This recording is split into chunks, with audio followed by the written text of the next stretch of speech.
Hello student, welcome to Swati's classes. आज हम देखेंगे फिफ्थ स्टैंडर्ड का हिंदी दूसरी इकाई का 12वां लेसन है जिसका नाम है सपूत। सपूत का मीनिंग क्या होता है कि जो बेटा हो जो अच्छे कर्म का होता है या फिर जिनमें अच्छे गुण होते हैं ऐसे बेटे को सपूत कहा जाता है। और जिसके गुण अच्छे नहीं है, जिसमें दुर्गुण है या फिर जिसका व्यवहार अच्छा नहीं है, ऐसे बेटे को कपूत कहा जाता है। तो यहाँ पर इस लेसन में आपको एक छोटी सी कहानी दी है। तो यहाँ पे 3 औरतें जो पानी भरने के लिए आती है तो वो ये बताने की कोशिश करते हैं कि कैसे उनके बेटे सपूत हैं, मीन्स उनमें अच्छे गुण हैं। लेकिन जब उन्हें ऐसे लगता है कि जो तीसरी औरत है उसका बेटा जो है वो कपूत है, ऐसे उन्हें लगता है।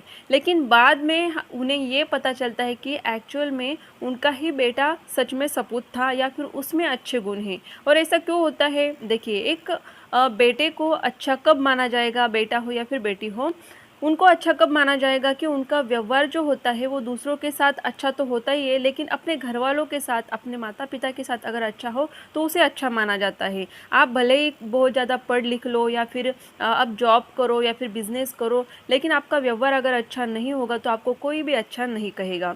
तो यही आपको इस लेसन में दिया है। तो चलिए लेसन को स्टार्ट करते हैं। बहुत पुरानी बात है, फुलेरा नामक एक आदर्श गाँव था। गाँव में हर तरफ स्वच्छता थी।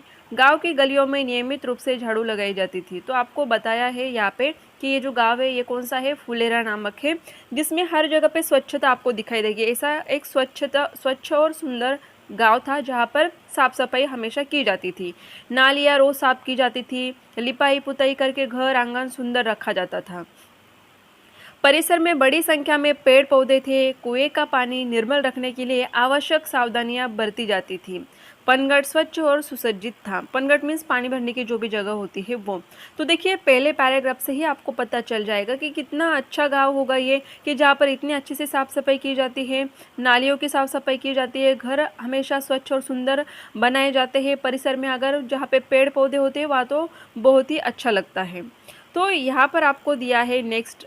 एक दिन पनघट पर 3 स्त्रियां पानी भर रही थी। वे अपने अपने लाडले के गुणों का बखान कर रही थी। लाडले मीन्स क्या, उनके जो बच्चे थे उनके गुणों का बखान मीन्स क्या, एक दूसरे को बता रही थी या फिर चर्चा कर रहे थे। तो एक बोली, बहन, मेरा सपूत बड़ा विद्वान है। विद्वान है मीन्स बुद्धिमान है। जब से शहर से पढ़कर आया है चारों ओर उसकी धूम मची है। बड़े बड़े ग्रंथ पढ़ लेता है। आकाश के तारों को देखकर उनके नाम बता देता है। देश विदेश की सभी बातों का उसे पता है। मीन्स ये जो औरत है इसका बेटा शहर में पढ़ने के लिए था, इसीलिए वो काफ़ी पढ़ा लिखा है। तो वो दूसरों को ये बता रही है कि उसका बेटा कितना अच्छा है, कि उसे सब कुछ आता है। तो दूसरी ने भी जोश में झट से आगे बढ़कर कहा, अरे सखी, मेरे लाल जैसा बलि तो 10-5 गाँव में देखने को भी नहीं मिलेगा। बलि मीन्स बलवान। 500 दंड बैठक वो रोज सुबह लगाता है। अखाड़े में जब ताल ठोकर उतर पड़ता है तो बड़े बड़े पहलवान तक उसका मुकाबला करने से घबराते हैं। वह मेरा सपूत है। देखिए, पहले वाली ने बोला कि उसका बेटा बुद्धिमान है जो कि शहर से पढ़ के आया है, और दूसरी औरत बोलती है कि उसका बेटा बलवान है, जिसके उसके बच्चे के जैसा दूसरा कोई पहलवान वहाँ पे नहीं है, गांव में दूसरे गांव में भी नहीं है, जो कि दंड बैठक लगाता है। और जब वो अखाड़े में उतरता है तो बाकी पहलवान जो है उससे डर जाते हैं। तो इसीलिए उसे ऐसे लगता है कि मेरा बेटा जो है सपूत है, मीन्स वो अच्छे गुण वाला है। अब तीसरी स्त्री की बारी थी पर वह चुप रही। इस पर उन दोनों ने कहा, बहन, तुम चुप क्यों हो? लगता है तुम्हारा लड़का कपूत निकला। तो अभी ये दोनों जब बातें कर रही थी तो उन्हें ऐसे लगता है कि ये तीसरी औरत कुछ भी नहीं बोल रही है, इसका मतलब इसका लड़का कपूत है, मीन्स अच्छा नहीं है, उसमें कोई भी अच्छे गुण नहीं है, इसके लिए नहीं बता रही है। तीसरी स्त्री बिना किसी जोश या गर्व से बोली, बहनों, सपूत या कपूत जैसे शब्द तो मैं नहीं समझती, पर मेरा लाल मेरे लिए बहुत अच्छा है। देखिए, उसने कितने अच्छे से जवाब दिया कि मेरा बेटा अच्छा है या फिर बुरा है, ये शब्द मुझे अच्छे नहीं लगते हैं बेटे के लिए यूज़ करने के लिए, लेकिन मेरा बेटा जैसा भी है मेरे लिए अच्छा है। वह सीधे साधे स्वभाव का साधारण किसान है। दिन भर खेत में जुटा रहता है, शाम को घर का काम करता है। आज बहुत कहने सुनने पर वह मेला देखने गया है, इसलिए मुझे पानी भरने आना पड़ा है। तो वो अपने बेटे के बारे में बताती है कि वो सीधा साधा एक किसान है, जो कि क्या करता है, किसान जो है खेती में काम करता है। और आज बहुत उसे मनाने के बाद वो मेला देखने के लिए गया है, नहीं तो वो बिल्कुल भी ऐसे बाहर नहीं जाता है और ना ही पानी भरने के लिए आने देता है।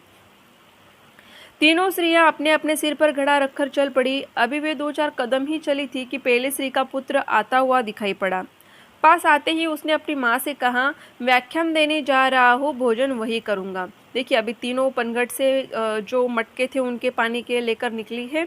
तो थोड़ा सा दूर जाते ही जो पहली स्त्री थी तो उसका बेटा जो है सामने से आता है, तो वो अपनी माँ से कहता है कि मैं व्याख्यान देने के लिए जा रहा हूँ, तो मैं खाना वहीं पे खाऊंगा। यह कहकर वो तेजी से चला गया। तभी दूसरी स्त्री का पहलवान पुत्र भी आता हुआ दिखा। वो मतवाले हाथी की तरह झूम रहा था। मतवाले हाथी की तरह मीन्स मस्ती में, अपने ही मस्ती में इधर उधर डोलते हुए वो आ रहा था। उसने अपनी माँ से कहा, माँ आज दंगल में मैंने एक नामी पहलवान को बुरी तरह पछाड़ा, पानी लेकर जल्दी घर पहुंचना, मुझे जोरों से भूख लगी है। यह कहकर वह घर की ओर बढ़ गया। देखिए अभी जो दूसरी औरत थी उसका बेटा भी जो है पहलवान था, तो वो भी आता है वहाँ से सामने से और बोलता है कि मैंने एक पहलवान को हरा दिया, इसके लिए अभी मुझे बहुत जोर की भूख लगी है, आप जल्दी से घर पे आ जाओ और खाना दे दो। अंत में तीसरी स्त्री का पुत्र भी आ पहुंचा। वह बड़ा ही सीधा साधा था। आते ही उसने अपनी माँ के सिर से घड़ा उतारकर अपने सिर पर रख लिया और बोला, माँ तुम क्यों पानी भरने चली आई, मैं तो आ ही रहा था। माँ से घड़ा लेकर वह उत्साह के साथ घर की ओर चल पड़ा। तो देखिए तीसरी जो माँ थी उसका बेटा सच में सपूत था, क्योंकि उसने क्या किया, अपनी माँ से जल्दी से वो जो घड़ा भरा हुआ था पानी का वो अपने सर पे ले लिया और कहा कि तुम क्यों आई पानी भरने के लिए, मैं आ जाता। तो इससे ये पता चलता है कि उसे अपनी माँ की कितनी चिंता है। यह देखकर अन्य दोनों स्त्रियों का सर संकोच से झुक गया। उन्हें बोध हो गया था कि कर्तव्य और सेवा के बिना ज्ञान एवं बल अधूरे हैं। वे समझ गए कि सपूत तो तीसरी स्त्री का बेटा ही है। क्योंकि देखिए आपके पास ज्ञान हो, अगर आप अपने माता पिता के साथ ही अच्छा व्यवहार नहीं रखते हो तो फिर उस ज्ञान का भी कोई फ़ायदा नहीं है। अगर आपके पास बल है लेकिन फिर भी आप अपने माँ बाप की मदद नहीं कर सकते हैं तो भी उसका भी कोई फ़ायदा नहीं है। तो सही मायने में कौन सी बात महत्वपूर्ण है कि आपका व्यवहार कैसा है आपके परिवार के प्रति या फिर दूसरे लोगों के प्रति भी, तो उससे पता चलता है कि आप सपूत हो या फिर नहीं हो। तो इस तरीके से छोटी सी एक कहानी आपको यहाँ पर दी है। आई होप आपको अच्छी लगी होगी और लेसन समझ में आया होगा। अगर आपको वीडियो अच्छी लगती है तो वीडियो को लाइक कर दीजिए। चैनल को सब्सक्राइब नहीं किया होगा तो सब्सक्राइब कर लीजिए। और अगर आपको फिफ्थ स्टैंडर्ड के बाकी के सब्जेक्ट की वीडियोस देखनी है तो उसका जो प्लेलिस्ट है उसकी लिंक मैं डिस्क्रिप्शन बॉक्स में दे दूँगी, तो उसे भी चेक कर लीजिए।